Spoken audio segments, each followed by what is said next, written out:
It happened again this morning. You opened your front door, and there it was, a crow, perched on the fence post or the telephone wire or the edge of the roof, perfectly still, head tilted at that precise angle that feels less like a bird looking at the world and more like something studying you specifically. And then, just as you noticed it noticed you noticing it, and it didn't fly away. It just watched. Most people feel a flicker of unease in that moment and move on with their day. But if a crow has been appearing near your home with any regularity, if you have seen the same bird or the same small group returning to the same positions day after day, there is something you need to understand about what is actually happening. Because the crow watching your front door is not there by coincidence. It is not resting. It is not lost. It is doing something that, once you understand it fully, will change the way you think about the relationship between humans and the natural world entirely. It is remembering you. Let's begin with the science, because the science of crow intelligence is one of the most astonishing bodies of research in modern biology, and most people have never heard any of it. The crow belongs to the family Corvidae, a group that includes ravens, jays, magpies, and jackdaws, and it possesses a brain-to-body ratio comparable to that of the great apes. For decades, scientists assumed that intelligence at this level required the kind of large, layered neocortex found in mammalian brains. Corvids don't have a neocortex. What they have instead is a densely packed region called the pallium, which researchers at the University of Tübingen demonstrated in 2020 contains neurons capable of subjective, conscious experience, the ability to hold information in mind, reflect on it, and make decisions based on it. In plain language, crows are aware. Not in the reflexive, stimulus-response way of most animals. In a way that implies something closer to what we would recognize as thought, and the specific cognitive ability that matters most for understanding why a crow is watching your door is this: face recognition. In a landmark study conducted at the University of Washington, researchers wore distinctive masks while trapping and banding crows on campus. The crows that were trapped learned to recognize the mask, and not just temporarily. Years later, those same crows would scold, dive bomb, and alert other crows whenever anyone wearing that specific mask appeared on campus. The recognition was precise, persistent, and social. The crows taught the information to others who had never experienced the original event themselves. This is not instinct. This is memory, passed between individuals, functioning as a form of cultural knowledge. When a crow watches your front door, it is almost certainly building or maintaining a file on you. It has noted your schedule, when you leave, when you return, what you carry, how you move, whether you have ever been a threat or a source of food. It has cataloged your face with a precision that rivals facial recognition software. And it has, in all likelihood, shared what it knows with the other crows in its territory. You have a reputation in the crow community of your neighborhood. The only question is what kind. Now let's talk about what crows actually want, because understanding their motivations explains everything about their behavior near human homes. Crows are omnivores with an extraordinarily broad diet, but they are not opportunistic in the careless way we sometimes imagine. They are strategic. They remember where food sources are located, how reliable they are, and how to access them most efficiently. Research has shown that crows will delay gratification, setting aside an immediate food reward in favor of a larger one later, a cognitive ability previously thought to be exclusive to humans and a small number of other primates. A crow that has identified your home as a reliable food source, even indirectly, even just from the scraps that end up near your bins, or the fruit that falls from a tree near your door, or the insects that congregate near your porch light, will return. And it will watch, not because it is waiting for an opportunity to steal, but because it is gathering data. It is learning your patterns so it can predict when and where food will be available and plan accordingly. But food is only part of the story, because crows don't just watch humans for what they can get. They watch humans to understand what humans are. Studies conducted at multiple research institutions have documented crows actively monitoring human conflict, watching altercations between people, and updating their behavioral responses based on what they observe. They have been recorded tracking the emotional states of people they know, adjusting their approach based on whether a familiar human appears calm or agitated. They respond differently to people who have previously been kind to them versus people who have not just by avoiding threats, but by actively seeking proximity to individuals they have identified as safe.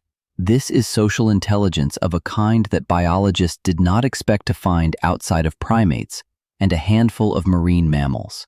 And it is operating quietly and continuously in the crows that share your street. There is something even more remarkable that has only recently entered this scientific conversation, and it concerns what crows do with their dead. Crow funerals are real. When a crow dies, other crows gather around the body, sometimes in large numbers, sometimes from considerable distances, and remain near it for extended periods. For years, this behavior was dismissed as curiosity or territorial response. But research published in the journal Animal Behavior revealed something more deliberate. Crows use these gatherings to learn. They study the circumstances of the death, the location, any nearby threats, any humans or predators present, and they update their collective knowledge base accordingly. A crow that dies near your front door will be remembered, and the crows that gathered around it will have learned something about your home, your presence, and the risks or safety your space represents. Your front door is not just a landmark to them. It is a data point in an ongoing, collectively maintained map of the world.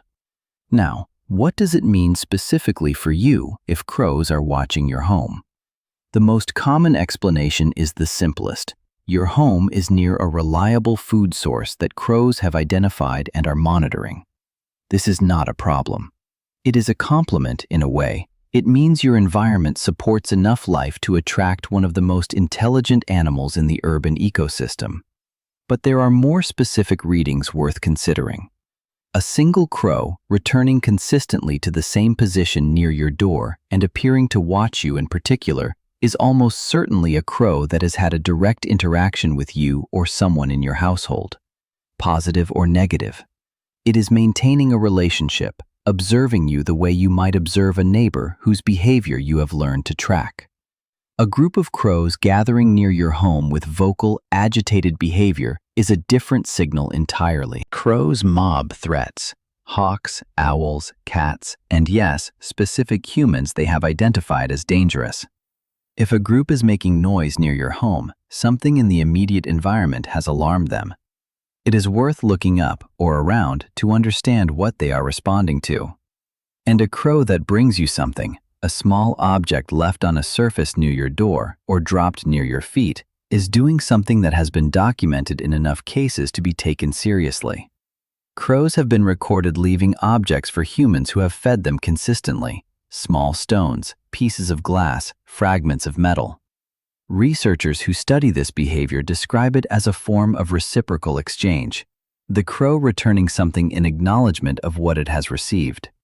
It is, by any reasonable interpretation, a gift. If you want to build a relationship with the crows near your home, and there are compelling reasons to do so, since a crow that knows and trusts you is one of the most effective alarm systems your property could have. The approach is straightforward and requires almost nothing. Consistency is the foundation. Leave a small amount of food. Unsalted peanuts in the shell are the most universally documented crow favorite, in the same location at the same time each day. Do this quietly, without sudden movements, and withdraw. Over days and weeks, the crow will begin to associate your presence with safety and reward. It will start to approach more closely. Eventually, it may approach before the food appears, simply because you are there. Do not attempt to hand feed too quickly. Crows are cautious, and the relationship builds on their timeline, not yours. Rushing it resets the trust. Patience, in the language of corvids, is the highest form of respect. And pay attention to what they bring you in return. Whatever small, strange objects appear near the spot where you feed them, keep them. They mean something, even if the full meaning belongs to a mind very different from your own. The crow watching your front door has been watching longer than you know. It recognized your face before you ever thought to look back at it. It knows your schedule, your habits, and something about your character that it has quietly assessed over weeks or months of careful observation. You are not a stranger to it. You never were. The only question that remains is whether you will start paying the same quality of attention to it that it has always paid to you. Have you ever had a crow watch you, or leave something near your door that you couldn't explain? Tell me about it in the comments below. I read every single one, and crow stories are some of the most extraordinary things people share in this community. And if you want to understand another creature that has been quietly building a relationship with you, one that operates not from the roof or the wire, but from the soil itself, the next video is already waiting.